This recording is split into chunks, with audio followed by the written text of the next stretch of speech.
Today's viewer question I've never answered before in a video. On my almost 800 videos and never touched this one, and it's actually a pretty common question, maybe on a lot of your minds. Let's get into it. This is from a couple.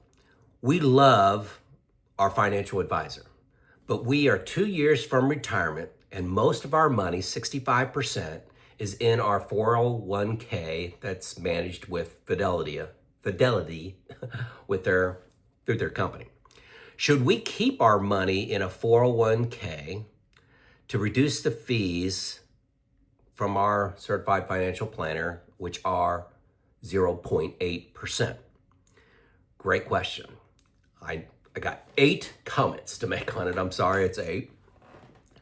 But I think we'll help this individual and perhaps some of you how to think about this problem.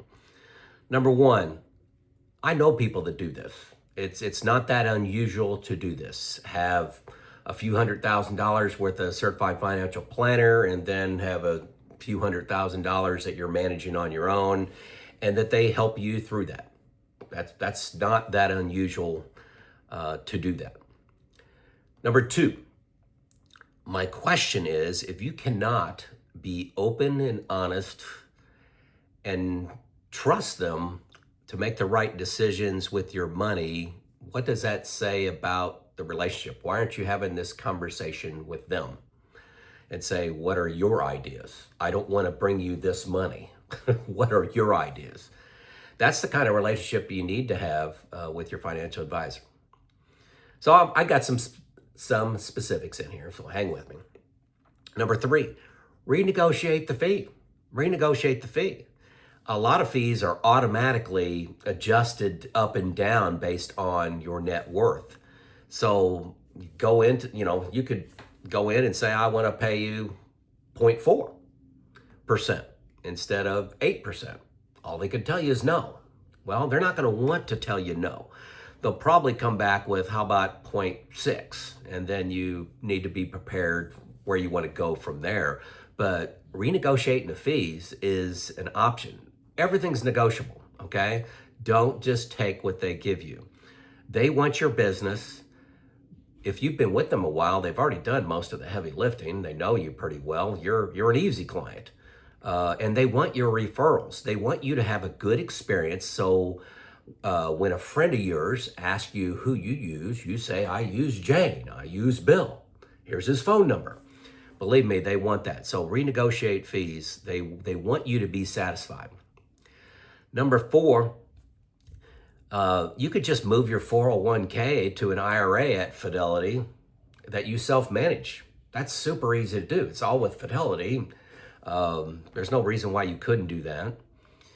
One of the benefits of leaving your money, probably the biggest benefit of leaving your money with a 401k, is you can have access to it under the rule of 55 before you're 59 and a half. So if you don't need, if you're beyond 59 and a half, there's no benefit to you.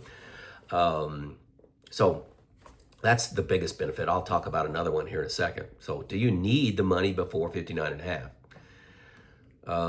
Number 5 is know the fees of your 401k. My companies were pretty cheap. It was like $10 a month, which, you go to a IRA, it's free, with Fidelity, they don't charge you anything for that. But I have heard some horror stories out there of 1%, 1.25%. So no, get into your fees for your 401k. That could be higher than your certified financial planner that you're paying and worried about. I moved mine out. My money, as soon as I retired, I moved out of my 401k.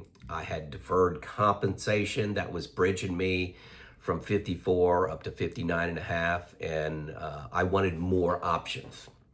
So that leads into number 6. What investment options are open to you in your 401k? Is everything available? Can you buy an individual bond if you wanted to? If that, hey, if you can get a bond for 5 years at 5% instead of buying a bond fund and playing that up and down Fed game, Is that option available to you? What about individual stocks? My 401k was very limited on what they offered, especially early on, but very limited. And think about the future, not just now. When you look at like Fidelity is just huge. You could buy anything, anytime. So I don't know about the 401k options inside of Fidelity, but is it really open for all investment types? Even if you wanted to buy 5% Tesla. Number 7, I like simplicity. I'm telling you, I've been retired 6 years now, and I like all my assets in one place. You got to get used to multiple websites. You've got to get different tax forms. You got different performance measures and of how you're looking at things at the different websites. Simplicity will be something that you will want to do after you retire. Take that from me. You won't want to have, I've talked to people that have had 6 401ks, 8 bank accounts, and CDs all over the place. And I said, man, you're not going to want to manage that when you're retired. It just gets frustrating, all that paperwork. So simplicity is going to be something that you're going to find valuable, if not now, a year or so after you retire. Just a familiar website, making money moves, taxes. It's just easier. It's just easier being on one site. Fidelity's a good one. Fidelity's a good one to have everything out.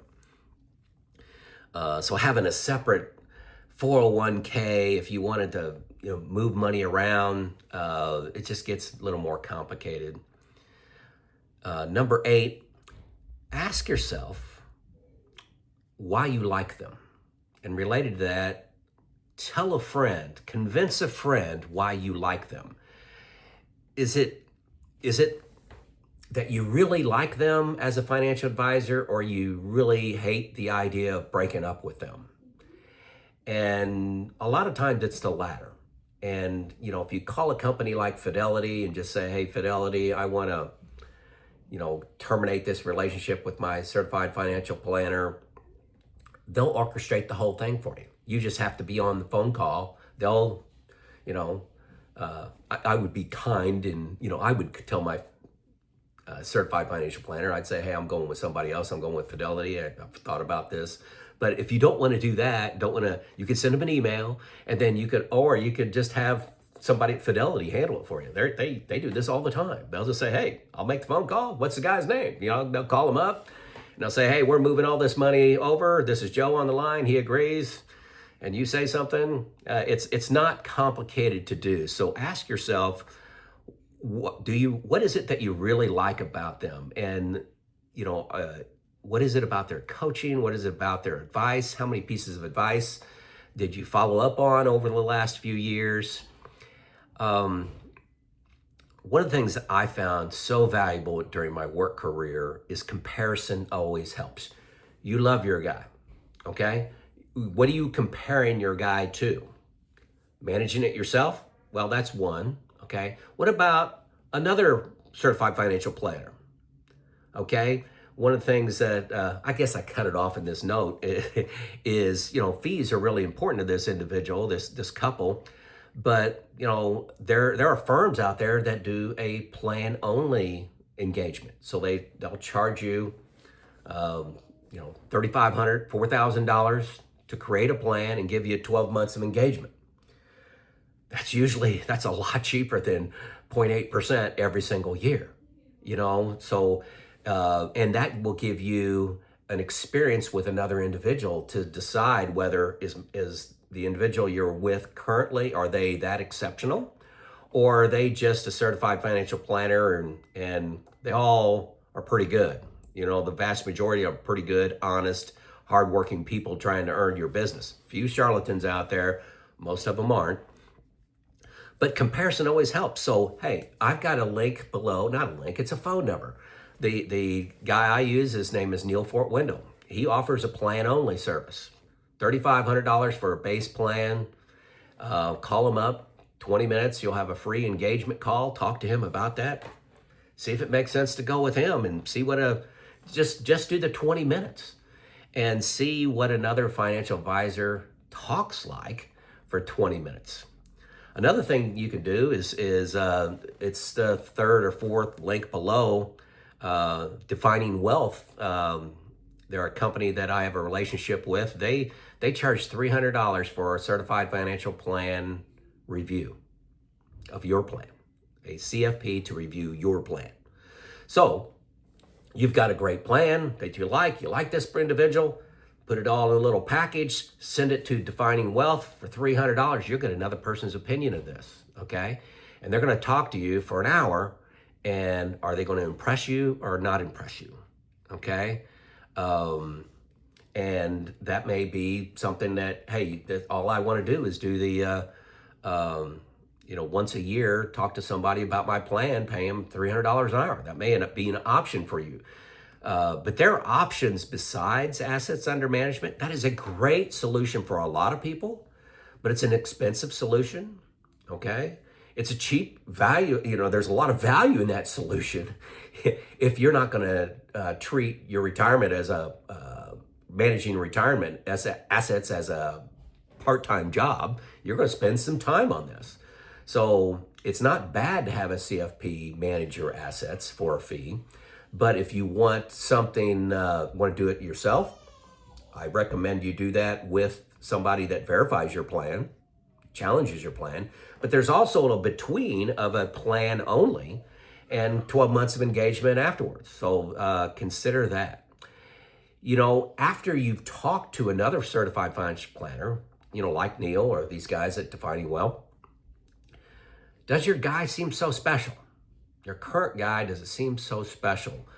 I don't know. I just got a, 3-sentence question here, but comparison always helps me feel good about my decision. So you may talk to these guys at Defining Wealth, you may talk to Neil and say, boy, I love my guy even more now. Or you may say, my guy's not that different from these other guys that offer different services that I think fit with my financial planning and what value I believe I need to get out of coaching. So there you go. There's my answer to your question. Sorry I didn't say yes or no, but there's 8 things to think about. And I think if you answer all 8 of those, you'll know what to do. It's Joe.